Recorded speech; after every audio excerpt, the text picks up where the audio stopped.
Grace and peace. This is Dr. Elizabeth with this week's online Sunday school lesson. We celebrate Palm Sunday this week, the day Jesus triumphantly entered into Jerusalem to be greeted with palm branches and cloaks spread on the ground and riding on a donkey. He is hailed as the king who will be the rescuer of the Jewish people from the Roman Empire, which is occupying their country. Palm Sunday is a joyous and celebratory Sunday.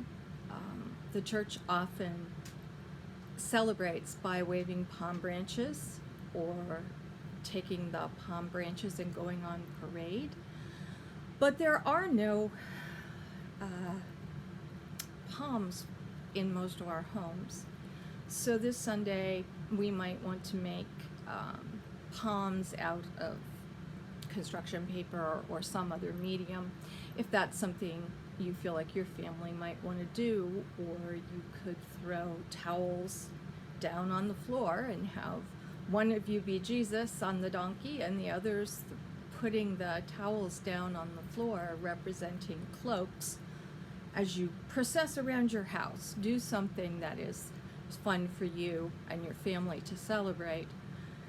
But then the week gets hard as we move towards Maundy Thursday and the arrest and trial of Jesus, and then as we wait on the cross at Good Friday.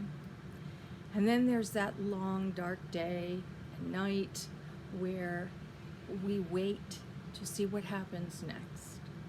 And then Easter comes and we celebrate the resurrection. It's always important that we remember and walk through Holy Week with Jesus, and maybe it's more important this year than at any other time. It's a dark time for our country and for the world and for each of us.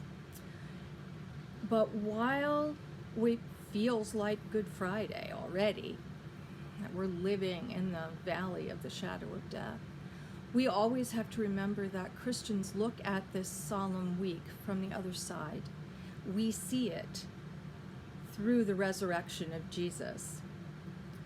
And that's what I want to talk to you about a little bit this morning. Long time ago, when my little boy, who's now 30, was about 4, I went to kiss him goodnight. And the cross that I always wore around my neck, as I went down to kiss him, the cross swung free. And he grabbed it from me and said, "Mama, I know why the cross is empty. There's no body on this cross." And I asked him what he knew. How did he know it? And he said to me, "Because God's love is so big, you can't kill it." That's pretty profound theology for a 4-year-old. But it is the absolute truth that we need to remember as we live through this time and as we walk through this Holy Week.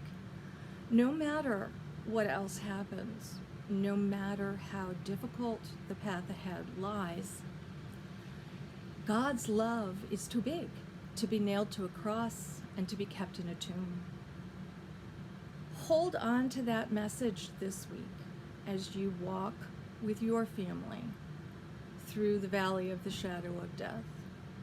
Remember that on the other side is this love that cannot be killed.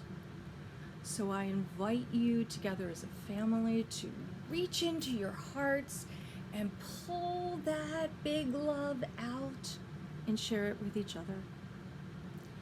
You might do the same thing when you're making your Easter calls to family and friends.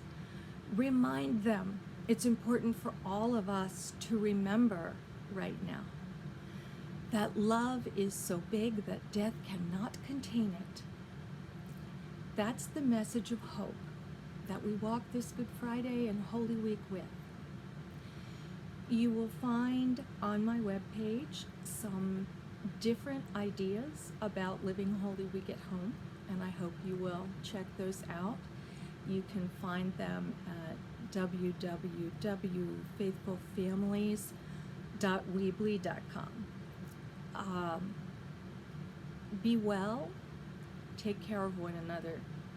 Remember that God's love is so big, it cannot be killed. Amen.